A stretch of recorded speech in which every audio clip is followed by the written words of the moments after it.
நாட்டுக்கே வந்து ஒரு அதிர்ச்சியான ஒரு செய்தி இருந்துச்சு. பார்த்தீங்கன்னா நம்மளோட விஜயலட்சுமின்னு சொல்லிட்டு ஆந்திர பிரதேஷ் இந்தியாவிலேருந்து வந்து இங்கே கரெக்டாக அவங்க கிளம்புறதுக்கு வந்து ஒரு நாள் தான் இருக்குது. அதாக்களையும் வந்து மெசேஜ் இந்தியாவில் வந்து இந்த மாதிரி சம்பவம் நடந்துச்சு. இப்போ நீங்கள் பார்த்தீங்கன்னா நான் அரவிந்த் அப்பசாமி நாட்டின் துணை பிரதமர் டாக்டர் ஸ்ரீ சிவபதிகாரி அவர் என்ன சொன்னார்னா கண்டிப்பாக போயிட்டு எப்படியாவது வந்து அவங்கள போயிட்டு அவங்களோட ஃபேமிலி மெம்பர்ஸ் போயிட்டு பார்த்துட்டு அவங்களுக்கு ஆறுதல் சொல்லிட்டு நம்மளால முடிஞ்ச வச்சு செய்யணும்னு சொல்லிட்டு அவங்களுக்காக வந்து ஒரு சிறு தொகை வந்து அவங்களுக்கு சாப்பாடுறதுக்கு அவங்களுக்கு ஹோட்டல் செலவும் சரி தங்குற செலவு சரி அதுக்கெல்லாம் வந்து பயன்படுத்துகிற மாதிரி ஒரு சின்ன நன்கொடை வழங்கியிருந்தேன் துணை பிரதமர் சார்பாக. அப்போது அவங்களோட ஃபேமிலி மெம்பர்ஸை சந்திச்சிருந்தேன், அவரோட மகனை சந்திச்சிருந்தேன். அவர் என்ன கேட்டுக்கிட்டாருன்னா 2 குறிக்கதை வச்சிருந்தாரு. ஆக்சுவலி என்ன சொல்றாருன்னா என்ன நடக்குது எங்களுக்கு தெரியுது, எது வந்தாலும் நாங்கள் வந்து ஏற்றுக்க தயாராக இருக்கிறோம்.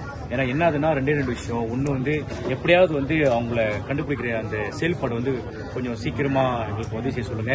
ஏன்னா இப்போ வரைக்கும் சிறப்பான முறையில் வந்து அரசாங்கம் வந்து நம்மளோட பேர் பிரகாசம் மூலியமா வந்து சிறப்பான முறையில் வந்து மிசி பஞ்சாயத்து செஞ்சுருக்காங்க. ஏன்னா இன்னும் கொஞ்சம் சீக்கிரமா இருந்தால் எங்களுக்கு கொஞ்சம் மன திருப்தியா இருக்கும்னு கேட்டுக்கொண்டாரு. 2வது என்ன சொன்னார்னா அம்மாவோட மூஞ்சி பார்த்தாலே எங்களுக்கு போதும் அந்த மாதிரி சொல்லியிருந்தாரு. அரசாங்கம் சார்பாக என்ன சொல்லியிருந்தாருன்னா சிறப்பான முறையில் வந்து அரசாங்கம் வந்து டிபிகேஎல் மூலியமா வந்து சிறந்த முறையில் வந்து அவங்களுக்கு வந்து தங்குற வசதியும் சரி சாப்பாடு இந்த போல விஷயம்லாம் வந்து சிறப்பான முறையில் வந்து அரசாங்கம் வந்து அவங்களுக்கு வந்து உதவி செய்யறாங்கன்னு சொல்லியிருந்தாரு.